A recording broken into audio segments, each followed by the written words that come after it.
बिस्मिल्लाहिर्रहमानिर्रहीम अस्सलाम वालेकुम and welcome to my YouTube channel. अगर फौजदारी केस में फौजदारी मुकदमे में फॉर एग्जांपल वो कत्ल का ही मुकदमा हो क्यों ना हो,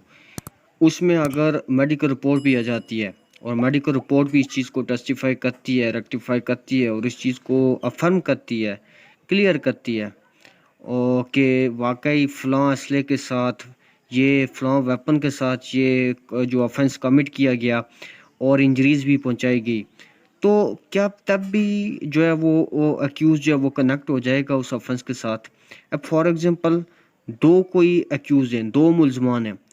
अब एक मुलज़म पर ये इल्ज़ाम आयद है कि इसने हमला कर कर इसने वेपन के साथ पिस्टल के साथ फायर किया और जो विक्टिम है उसकी डेथ कॉज की। अब शहादत में उस निस्बत नहीं आता क्लियर। अब शहादत फॉर एग्जांपल ये एविडेंस भी आ जाता है, मेडिकल भी आ जाता है कि वाकई पिस्टल के साथ ये ऑफेंस कमिट किया, लेकिन दो एक्यूज थे या चार एक्यूज थे। अब ये जितने भी को एक्यूज हैं, अब अगर शहादत में ये बात साबित नहीं होती, उसकी प्रेजेंस जो असल जो एक्यूज है एफआईआर में ज़ाहिर सी बात है नाम के साथ मेंशन हुआ होगा, होता है कि फ़लाँ एक्यूज ने फ़लाँ मुलज़म ने फायर किया और उसको डेथ काज की या इंजरी काज की विक्टिम को। तो अब यहाँ पर देखने वाली बात और समझने वाली चीज़ ये है कि अगर एविडेंस में ये बात आती है, एविडेंस में ये बात क्लियर सिरे से होती ही नहीं है कि किस एक्यूज़ ने ये जो है वो गोली चलाई और किस एक्यूज़ के हाथों से ये कत्ल जो है वो कमिट हुआ। मेडिकल रिपोर्ट अलग है। मेडिकल रिपोर्ट जैसे कि सामने आप देख रहे हैं, मैं एक साइटेशन एक लॉ भी कोड करूँगा।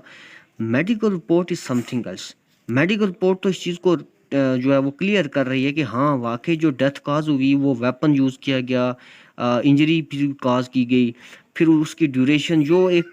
डिटेल होती है मेडिकल रिपोर्ट में वो तो है, लेकिन किस एक्यूज़ ने ये ऑफेंस कमिट किया ये चीज़ क्लियर नहीं हो सकती मेडिकल रिपोर्ट में। अब यहाँ पर मेडिकल रिपोर्ट में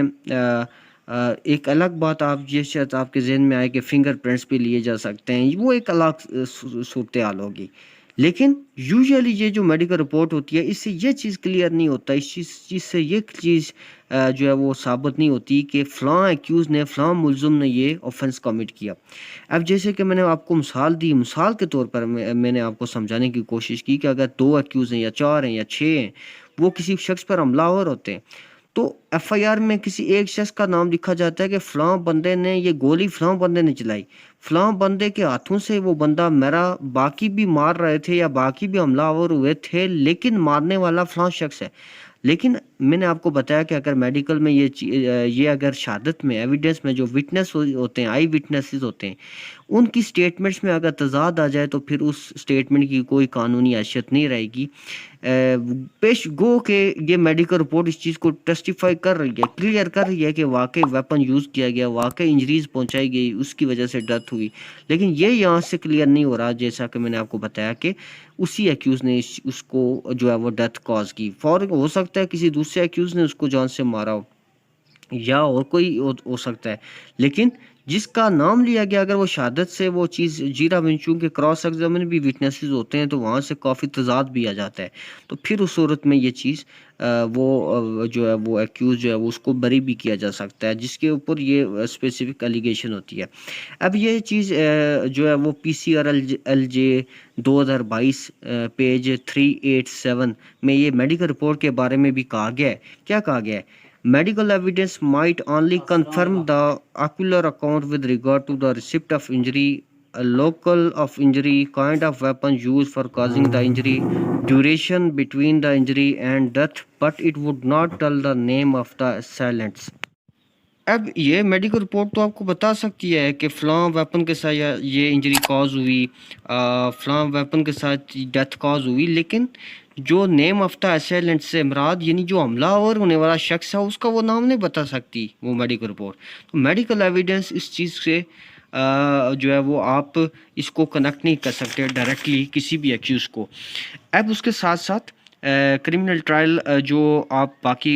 इसमें जो हाईलाइट किया गया है कि prosecution has to prove its case against accuse by standing on its own legs and can not take any benefit of the weakness of the defence If there is a single circumstance which create doubt regarding to the prosecution case, the same is sufficient to give the benefit doubt to the accused. तो इसमें फिर कहा गया है कि अगर कोई single doubt भी पैदा होता है तो उसमें उसको एक्यूज को फ़ायदा दिया जाएगा। तो प्रोसिक्यूशन जो होती है उसने अपना केस खुद साबित करना होता है behind the shadow of doubt. तो ये चीज़ आपको क्लियर हो गई। आपको बताने का मकसद यही था कि जो मेडिकल रिपोर्ट होता है क्रिमिनल ट्रायल में, क्रिमिनल प्रोसीडिंग में, जो मेडिकल एविडेंस होता है, मेडिकल एविडेंस की जो वैल्यू होती है, जो इम्पोर्टेंस होती है, वो सिर्फ इसी हद तक होती है कि किस वेपन के साथ ये इंजरी पहुंचाई गई या डेथ कॉज हुई और ड्यूरेशन क्या थी। तो इस तरह की जो चीज़ें होती हैं वो क्लियर होती हैं मेडिकल एविडेंस में। मेडिकल एविडेंस से ये बिल्कुल हरगिज़ मुराद नहीं है कि उसमें जो एक्यूज़ है उसकी गिल्ट है, यानी कि डायरेक्ट एक्यूज़ जो है, मैंने आपको मिसाल भी दी कि फॉर एग्जांपल 3-4 एक्यूज़ हैं किसी भी केस में, को एक्यूज़ हैं, तो उनमें से अगर किसी एक पर एलिगेशन है तो ये बात लाजम नहीं है कि अगर वो शहादत से जो है वो साबित नहीं होती, तो मेडिकल रिपोर्ट में अगर ये आ भी जाता है कि वाकई वेपन यूज़ हुआ, वाकई फलाना वेपन यूज़ करके ये इंजरी पहुंचाई गई, ये डेथ कॉज की गई, तो इससे ये चीज़ साबित नहीं होती कि उसी मुल्ज़िम ने डेथ कॉज की या इंजरी कॉज की, जब तक जो आई विटनेसेस हैं इस चीज़ को उनसे क्लियर नहीं हो जाता, उस चीज़ को वो टेस्टिफाई नहीं करते। जब क्रॉस एग्जामिन में जाहिर सी बात है उनके ऊपर जीरा की जाती है, तो जीरा में वो बहुत सारी ऐसी स्टेटमेंट भी दे देते हैं जो कंट्रोवर्सी क्रिएट करते हैं। कंट्रोवर्सी जब क्रिएट होती है तो डाउट्स पैदा होते हैं, और जब डाउट्स पैदा होते हैं तो उसका बेनिफिट ऑफ कोर्स जाता है किसको, अक्यूज़ को। तो होप्स हो कि आपको आज की वीडियो से जो है वो सीखने को मिला होगा। मिलते हैं नेक्स्ट वीडियो में, तब तक के लिए अपना ख्याल रखिए। अल्लाह।